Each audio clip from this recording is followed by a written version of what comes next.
Welcome to The Constructor. Today we are going to discuss the topic flexural members.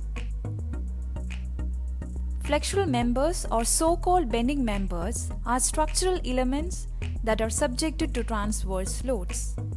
Transverse loads are loads that are perpendicular to the longitudinal axis of the structural element.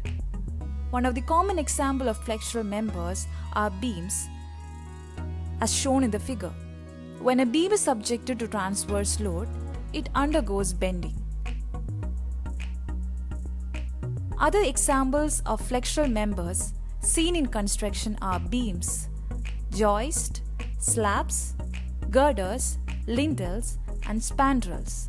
All these members under the action of transverse load are subjected to bending, so they give a flexural behavior. Flexural members deform by bending moments and shear force due to the action of concentrated couples or transverse forces.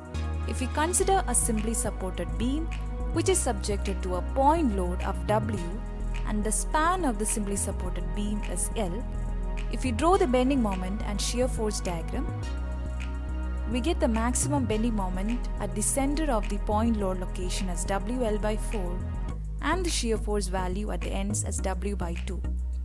So these values are taken for the design of a beam. These flexural members are subjected to tension and compression within its depth during the action of load.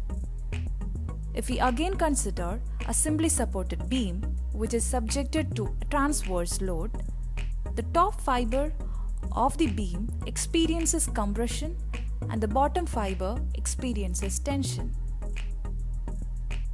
So this stress value is taken into consideration in the design of flexural members.